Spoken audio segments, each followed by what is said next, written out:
मित्र मयस में आप सभी का स्वागत है। आज मैं लेके आया हूँ G20 से संबंधित कुछ वीडियोस। इसके 4-5 पार्ट आ सकते हैं। अभी मैं स्थापना से शुरू कर रहा हूँ। चलिए शुरू करते हैं। आप सभी को पता है कि हाल ही में G20 की समिट समाप्त हुई है। ये समिट था 8 से 10 तारीख को, 8 से 10 सितंबर। कहाँ हुई? दिल्ली में। दिल्ली। इसकी अध्यक्षता, इसका मंच किसने किया? भारत ने। ये जो आयोजन हुआ है अभी तक का, ये 18वां आयोजन था। ठीक। और एक बात और बता चलूं कि 19वां आयोजन कहाँ पे होगा? ये होगा ब्राज़ील में। 19वां जो आयोजन होगा ये ब्राज़ील में। तो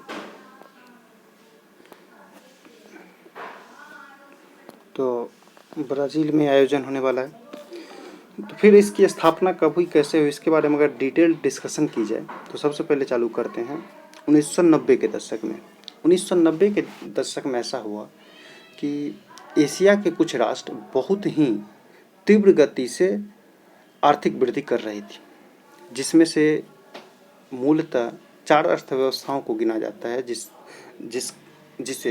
जिसमें सिंगापुर, हांगकांग, ताइवान, दक्षिण कोरिया आता है। तेज आर्थिक वृद्धि के कारण ही इसका नाम एशियाई टाइगर्स भी दिया गया था। तो ये, लेकिन 1997 का जब वर्ष आता है तो ये जो एशियाई टाइगर्स हैं, जो तीव्र आर्थिक वृद्धि कर रहे हैं 4 देश, वहाँ पे क्या आता है? वित्तीय संकट आती है। वित्तीय संकट आती है। जब ये वित्तीय संकट आती है तो ये वित्तीय संकट से सिर्फ ये 4 एशियाई देश ही नहीं प्रभावित होते हैं, बल्कि अमेरिका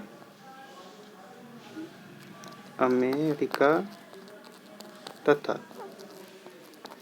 यूरोप जैसे विकसित देश भी इससे प्रभावित होते हैं। तो आने वाले समय में इस तरह के वैश्विक अर्थव्यवस्था प्रभाव ना हो, इसके लिए G27 के देश की कौन सी संस्था थी? G27 में बोल रहा हूँ,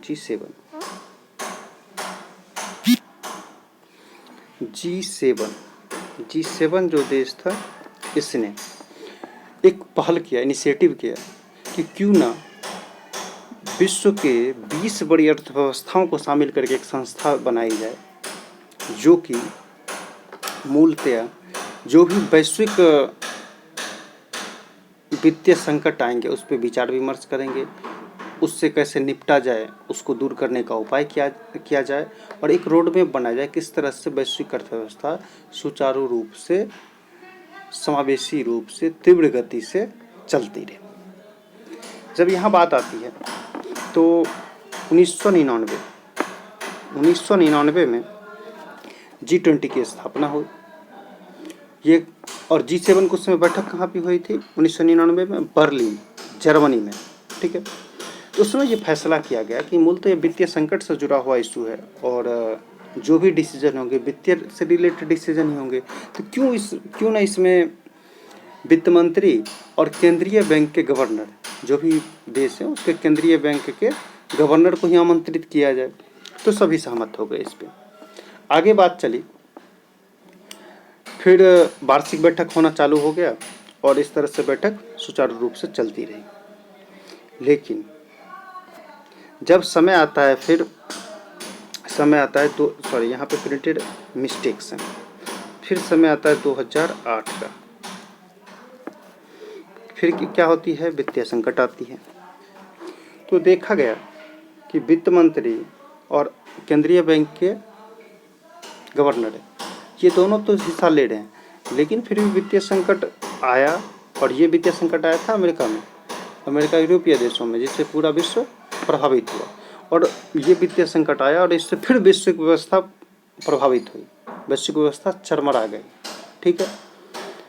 तो फिर इसमें डिसीजन लिया गया, एक नई नीति बनी, पॉलिसीज बनी कि सिर्फ वित्त मंत्री और केंद्रीय बैंक के गवर्नर के अलावा राष्ट्रीय अध्यक्ष या शासनाध्यक्ष को भी क्यों न इसमें शामिल किया जाए।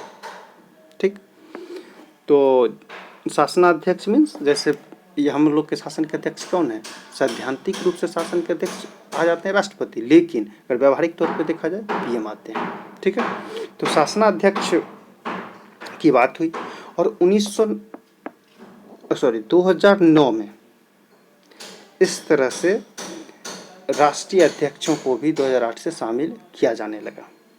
ठीक, लेकिन एक बात मैं बताता चलूँ, आप सभी जानते हैं कि ये जो G20 है इसकी बैठक होती है वार्षिक, लेकिन क्या आपको पता है कि इसकी जो बैठक G20 की जो बैठक है वो वर्ष में अर्धवार्षिक भी हुई है कुछ टाइम के लिए। तो इसके बारे में मैं बताता हूँ कि अर्धवार्षिक जो हुई है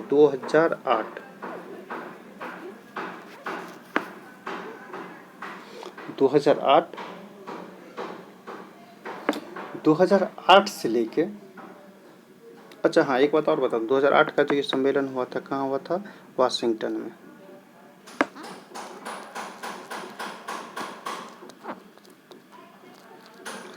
ये हुआ था वाशिंगटन में।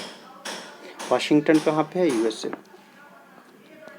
United state of America.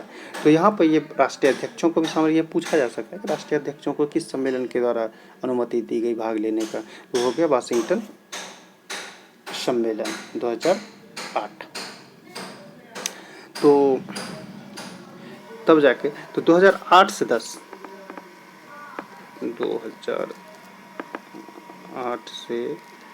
2008 से 2010 के मध्य G20 के जितने भी सम्मेलन हुई है वो कितने हो गए, अर्धवार्षिक।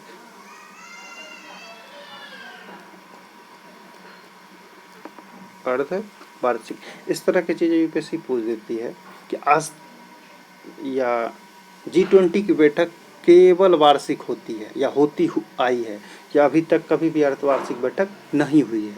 इस तरह के पॉइंट डाल के कोई भी एग्जाम पूछ सकता है, यूपीएससी भी पूछ सकता है। तो फिर यहाँ पे देखा जाए कि क्या हुआ, अर्धवार्षिक सीक्वेंस क्या होता है, 6 मंथ में बैठक हुई है 2010 तक, फिर 11 से वार्षिक तौर पे सुचारू हो गई है। तो इस तरह से इसका स्थापना का समय रहा है और शुरुआत तो आर्थिक मुद्दों पे ही केंद्रित रहा है, लेकिन देखा जाए तो विस्तार भी हुआ है चीज़ों का। थोड़ा सा इसके बारे में बात किया जाए कि क्या क्या विस्तार हुआ है। ठीक, तो आर्थिक मुद्दा तो बहुत केंद्र में ही है। वित्तीय मुद्दा, हमेशा वित्तीय संकट होने के वजह से ही नई नई अवधारणा इसमें आई है, नया नया चीज़ें इसमें जुड़ा है, और तो वित्तीय मुद्दा सबसे प्रमुख है, आर्थिक मुद्दा।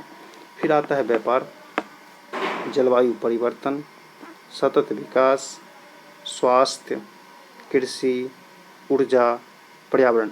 ऊर्जा संबंधी देखा जाए तभी 2023 में दिल्ली घोषणा पत्र में बायोफ्यूल अलायंस बनाने की बात कही गई है, जो कि मुख्यतः ऊर्जा रिलेटेड है। अगर बायोफ्यूल इसलिए क्योंकि जितने भी तेल हैं वो कहाँ से आते हैं, अरबिया कंट्री से, रसिया से, कुछ अफ्रीकन कंट्री से या साउथ अमेरिकन कंट्री से, ये सब तेल देते हैं।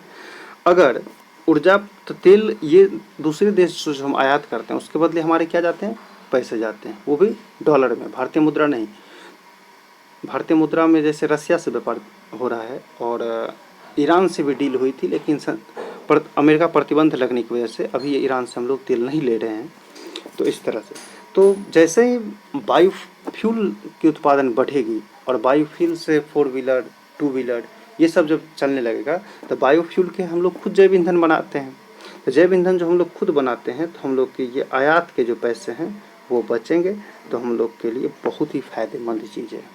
ठीक है, पर्यावरणीय मुद्दा हो गया, जलवायु परिवर्तन मुद्दा हो गया, भ्रष्टाचार निरोधी हो गया, ये सब चीज़ें इसमें शामिल किया गया है। और आने वाले समय में जो भी वैश्विक संकट के मुद्दे या वैश्विक चुनौतियां उत्पन्न करने वाले मुद्दे होंगे, लगभग ये समझिए सबको कंसिडर किया जाएगा।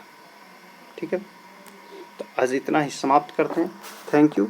इसके अन्य पार्ट्स भी आएंगे, आप लोग बने रहिए।